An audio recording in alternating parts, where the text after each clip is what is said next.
Welcome to Binge Watchers, where we talk about the stories and characters we love and the shows they live in. My name is Ron, and let's talk about Season 1 of Star Trek Discovery. Today's review of Star Trek Discovery is brought to you by no one. It's brought to you by no one, but I did want to let everybody know that if you want to get the "That's Great, Can I Get Back to My Show Now" t-shirt, you can get those, link in the description. So we already talked about this show a little bit when it just started. I did an open season about it. When the show got to the mid-season finale, I was thinking about making another video, but I didn't really have anything new to say. Star Trek Discovery is a show that has to deal with, an issue that every aging franchise has to deal with. Do something familiar and you're not being original, and you're just basically rehashing the past. Do something too different and you've gone too far away from the thing that made the original what it is. So Star Trek Discovery, or STD, was a bit of a mess. It was a prequel. It takes place before Captain Kirk ever went on his first mission. It sort of feels like maybe it's supposed to be in the same universe as the latest batch of Star Trek movies, but it also doesn't really matter. And it tells the story of Michael Burnham, a disgraced Starfleet officer who triggers a war between the Federation and Klingons and spends the rest of the show basically trying to stop that war. Some of the main things people have been commenting on is that this is a darker, more action-packed and story-driven show than other Star Trek installments. It doesn't really have one-off episodes where they just go and explore new planets, the classic Star Trek stuff. That's being done on the Orville right now. STD is a more violent story about this war. The thing I like about science fiction is the what-if question that lies at the foundation of every story.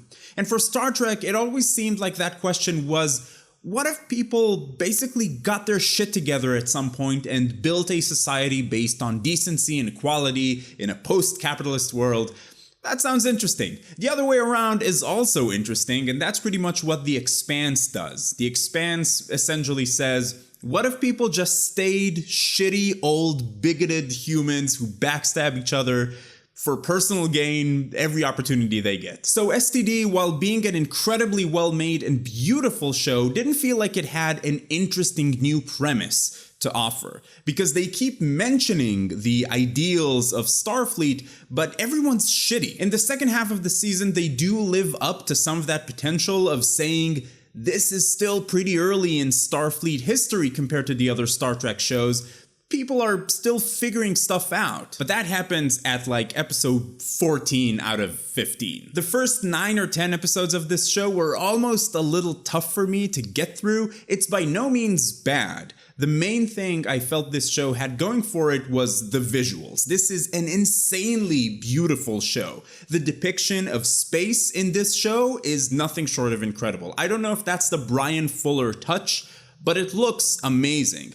Now, when I watched the first few episodes, my problem with the show was Michael Burnham. This is a complicated character. She's human, but she was raised as a Vulcan, so she has this internal conflict going on between logic and emotions, and just the specific actress that they went with feels like a miscast. I only ever seen Sonequa Martin Green as Sasha on The Walking Dead, and she had the same issues there as she does here, at least in my opinion. This is a personal preference type of thing. A delivery that is at the same time very stiff and overacted, and Burnham is supposed to be, a little stiff and reserved because of her Vulcan side, but there's supposed to be a lot of complexity to her, letting her emotions unfold as the story unfolds. But it just comes off as silly, I guess. I mean, a lot of the performances in a show like this have to be a little over the top because, you're in space, it's a spaceship, everybody's in costume, you have ridiculous aliens, it's fine. But the other performers mostly pull it off. Michelle Yeoh is a really good example. She also has a lot of lines that are kind of silly, overly dramatic, but she pulls it off. And because this show focuses so much on Burnham, it made me struggle a little bit with this show. I did think the show got about 1,000,000 times better in the second half of the season, or I guess the last third. Episodes 10 to 15 not only make everything better, but they give some much needed context to basically everything that goes on in the show. Was it too little too late? I thought it kind of was. It wasn't enough to move the show from kind of entertaining to something more, at least for me. But those 6 episodes were much better and more engaging and more fun than the 9 that came before them. I wish we didn't have to wait so long to get to that part. I'm going to get into some spoilers about the second half of the season, but overall, if you're looking for a recommendation, all I can really say is that this is a beautiful, entertaining, overall kind of mediocre show with a lot of potential possibly for future seasons. If you're a sci-fi fan, or specifically a Star Trek fan, I'm sure you're already watching this show. If you're not usually a sci-fi fan and you were looking at this as a place to start, I'd say maybe go with something like a Battlestar Galactica or The Expanse or Firefly first, or maybe some of the older Star Trek. Okay, spoilers ahead. 3, 2, 1. Let's do this. So in the second half of the season, we get the whole story with the mirror universe. They get into the mirror universe after pushing the spore drive super hard. And this was actually a theory that a lot of people had, but the way I heard it mostly was we're going to find out that they were in the mirror universe up until now, and where, you know, everything is shitty.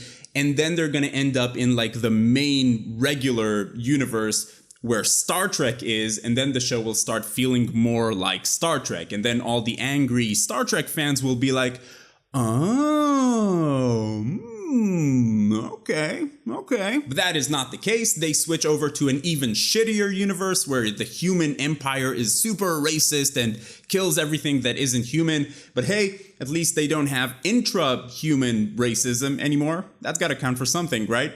Anyway, the second they switch over, the story picks up, the pace of the show becomes quicker and more exciting.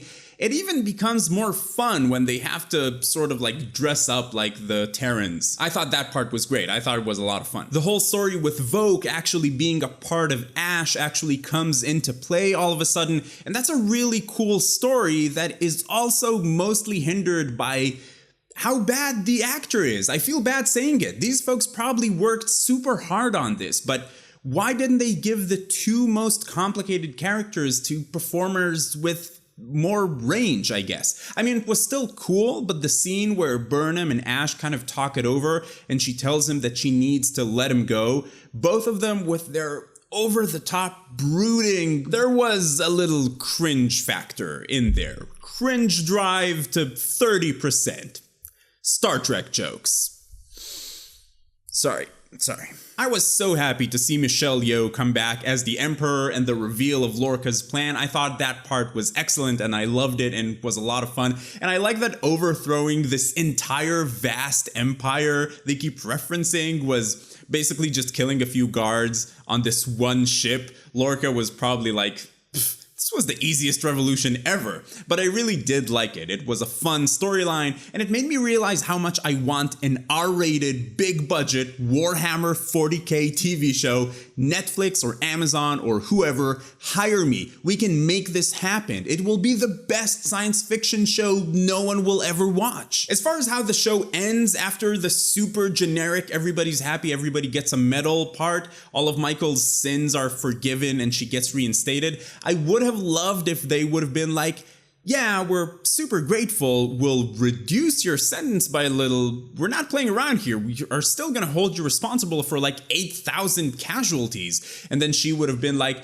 oh, I just thought, I mean, I kind of saved the multiverse and life everywhere, but yeah, I mean, it makes sense. So the show ends with Mirror Universe Philippa basically going on her own and the Discovery meeting up with a pre-Kirk USS Enterprise led by Captain Christopher Pike, which suggests, along with all the other references to Deep Space Nine in the Mirror Universe with the USS Defiant, that season 2 will tie in a bit more with the rest of Star Trek, which I think is a good way to go.